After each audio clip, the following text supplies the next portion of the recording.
Hi everyone, it's Sarah Spiker here, and today I want to talk to you actually about living an outrageous life and helping the leaders that we are raising in our own homes actually do the same. This live stream was inspired by a recent conversation I had with a client, as well as the fact that as I was getting ready for this live stream, I had a completely different topic in my mind. But then my dog started to bark, and it reminded me how that the fact that I do have two dogs at home and that they might bark anytime in the middle of live streams, client calls, whatever it is, used to stress me so much. And just as much as worrying that one of my kids would be barging into the office and interrupt me when I was working, or even worse, right, when I was on a client call. Surviving every possible scenario, I can tell you I am not phased anymore. In fact, it was the moment when I stopped worrying about any of that happening, and when I learned how to really roll with it and dance with it and bring levity to it, that pretty much changed everything. So like I said, I want to share with you, as a mom to two kiddos who now are 6 and 9, they were both born into this adventure of being a daughter of one of the parents who's working from home and the other one who works very unconventional hours out of the home. So that doesn't mean that they were born knowing that, the closed doors to the office means no interruption and keeping it down and quiet, right? Not at all. And it was the beautiful part about navigating all these weeks and months and years of co-creating our household that really allows us to really enjoy each other's company and set the boundaries and respect the boundaries.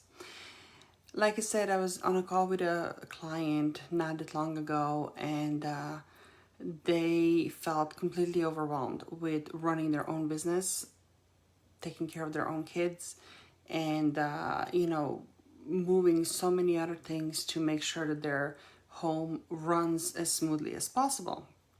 And when they mentioned how it's really difficult because they feel that they're interrupted over and over and over again. If it's not one kid, it's the other one. If it's not the kid, then it's the alarm clock reminding them that, hey, it's time to go get up and start making dinner. Only to find themselves way too tired to do any more work after the kids actually go to bed. I have been there. I have tried getting up at 5 in the morning, getting the work done before the kiddos get up.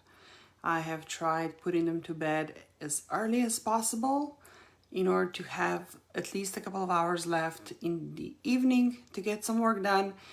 I was the one who pulled the all-nighters, and I was the one who would work when the kids were napping and every time in between. There is no right or wrong answer. There is no one key or one step or 5 steps or 12-step solution that's gonna work for you and your dynamic. Sorry to break it to you. What I can offer, however, is a little bit more unconventional way, and a way that might not seem the most obvious, but I promise it will bring the greatest rewards. I don't know what's happening with my voice right now. That's kind of like it.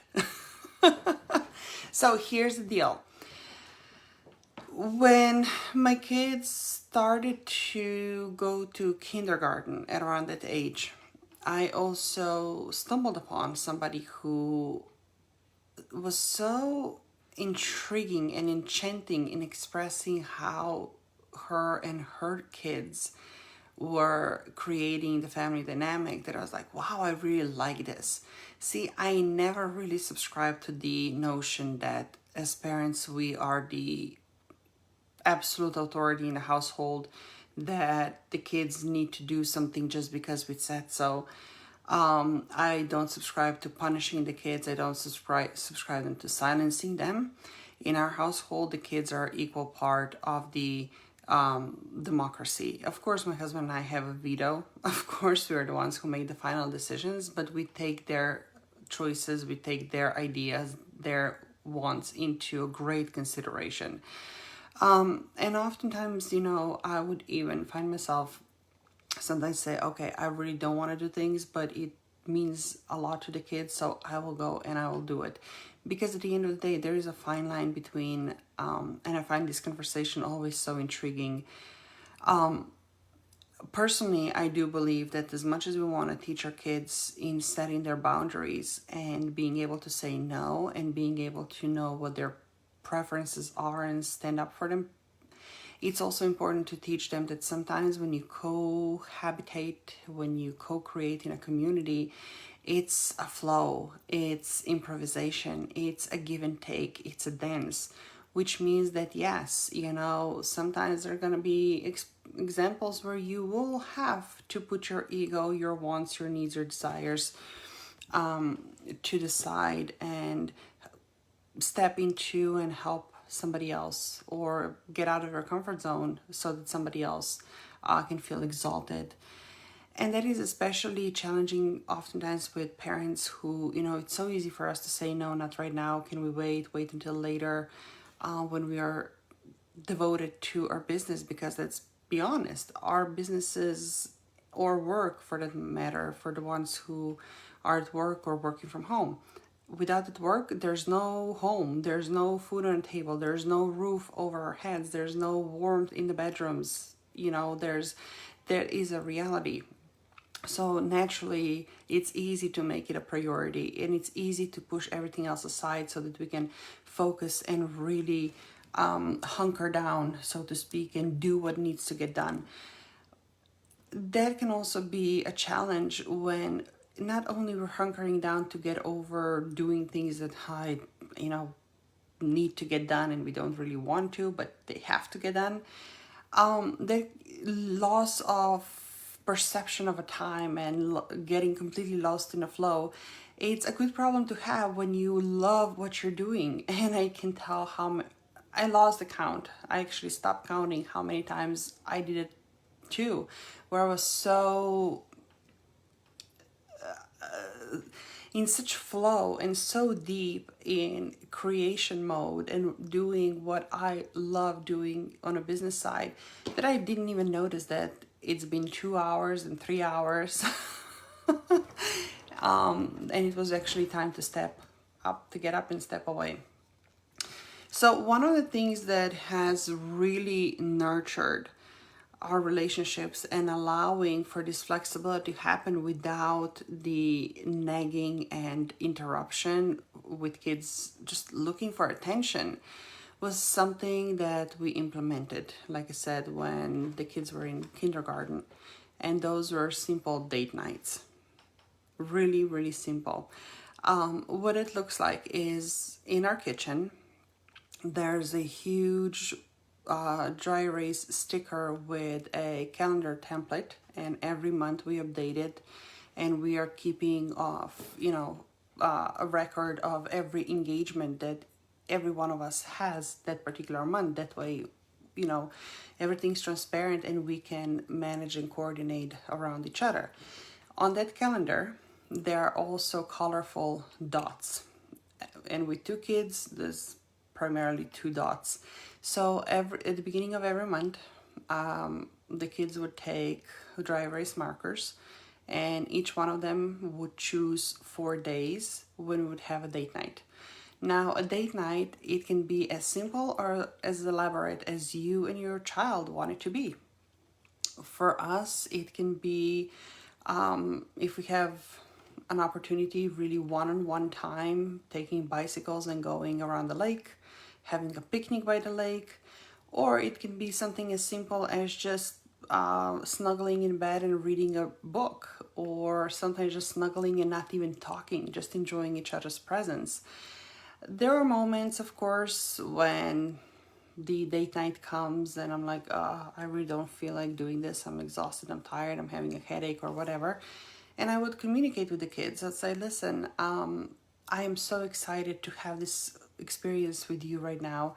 Are you okay if we make it a little shorter and I'll make it up to you the following day? Or are you okay if we postpone it so that I can really be fully present and we're going to have much more fun, but right now I really don't feel well? Again, it's an open communication, and they have an opportunity to do the same. If they don't feel like it, they can opt out.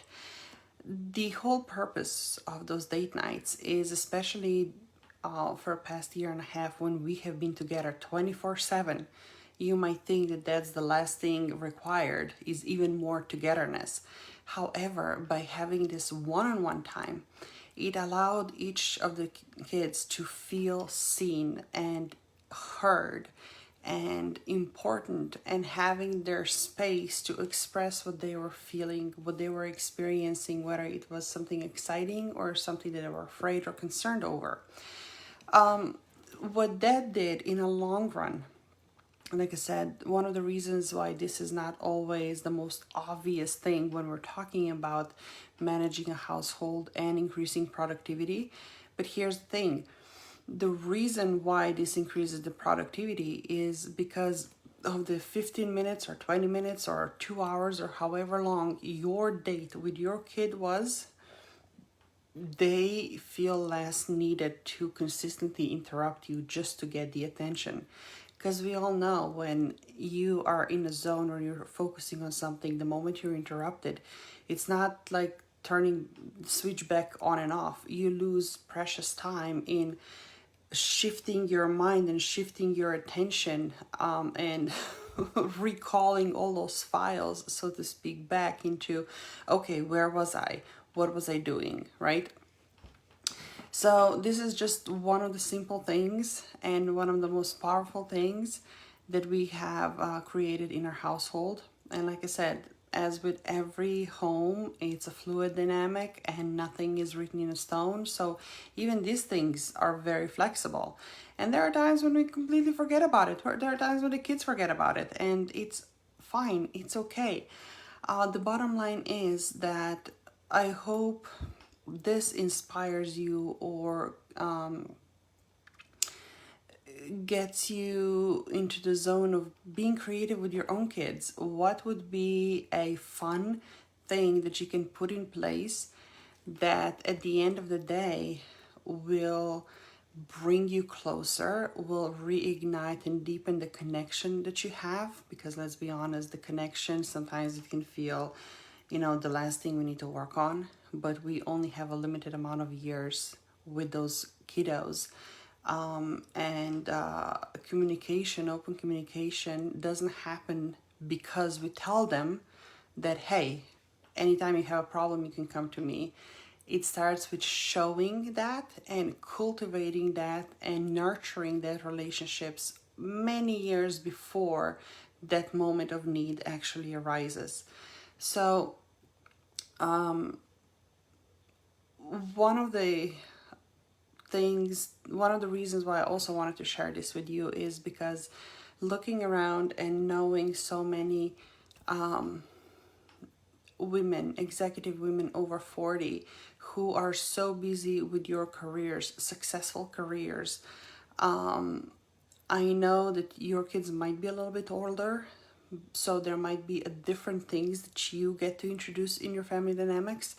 But I know that for so many of you, this has been a sticky point, right? This tug war, the ebb and flow, the push and pull of being close to the kids and then having doors shut in your face.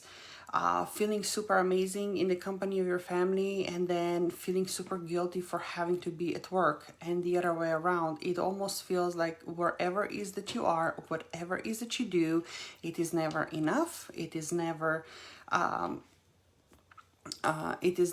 the right place or the right time, or that it could always be better. And all those little voices. I feel you. I know you. I know you because I was you. So this is just a little nugget on a grand scheme of things that are already available to you, because the paradigm in which you're operating, the dynamics, the definitions and the labels that have been attached to every relation, to everything in your life, in your daily routines, in your expectations, they all get to be redefined, they all get to be reimagined, and they all get to be recreated, to truly support you, to exalt you, to revive your home, to revive your work, and most importantly, to revive you, your mind, your energy, your physical presence. Oh, that magical moment when you feel happy and in harmony and healthy and content, no matter the numbers on a scale, no matter the numbers on a bank account, no matter the numbers on a scoreboard. That moment, that magical moment, it might feel like a faraway dream, but it's right within you. It is right in you. And there's simply a couple of layers that have been put on you so that you are pretty much immobilized and able to reach to the flame that's already within you, which is one of the reasons also that I wanted to invite you to check out Total Support.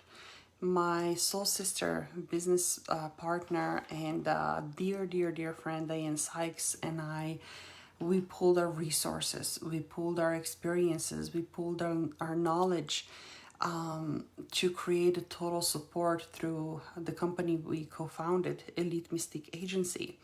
What we do is not available anywhere else, and it's a powerful combination of holistic fitness and nutrition with lifestyle coaching, with mindset mastery. It comes in layers that include healing. It includes nourishment on the deepest levels. And like I said, I would love for you to check it out on EliteMystiqueAgency.com. I can't believe I just messed up the website.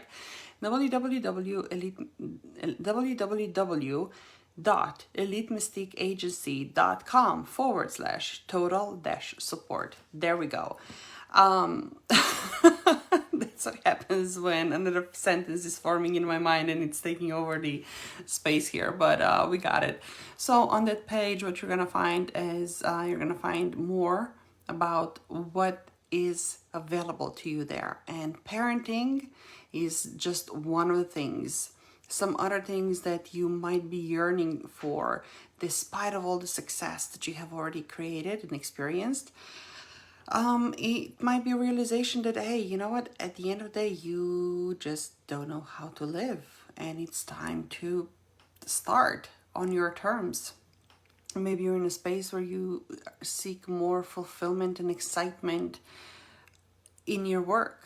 Maybe you feel like it's time to amp up your sex life.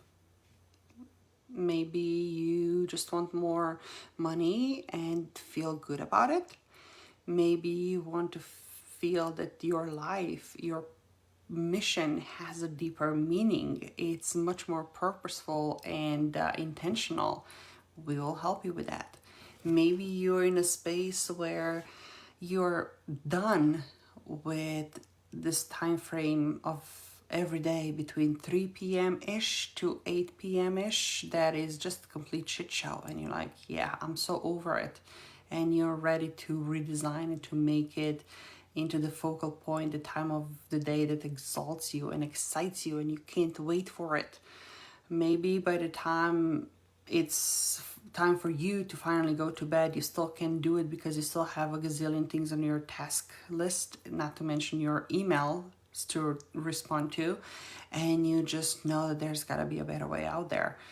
Not to mention the weight of responsibilities that you're carrying, the weight of responsibilities that you're carrying towards your family, towards your team, towards, let's say, your shareholders as an executive, and the list goes on and on and on. And at the end of the day, it's just you. And at the end of the day, it is just you and a reflection in that mirror that you have been avoiding. Yeah, all of that and so much more. And it's in such a different way that you have ever experienced before. So give yourself a gift, tap into your curiosity, open up your mind, and what do you know? Maybe this just is exactly what's been calling you for it and exactly what you've been calling in. So the question only remains like, do you have the courage to have some fun and take the leap and actually live outrageous life? Not just for you, but for those little eyes that are following you everywhere and that they're not going to do what you tell them to do. They're going to do what you show them as possible. And if so, Diane and I can't wait to see you on the inside. So good. Limitless possibilities. You and us. Let's do it. Sending you love, and we'll talk to you soon.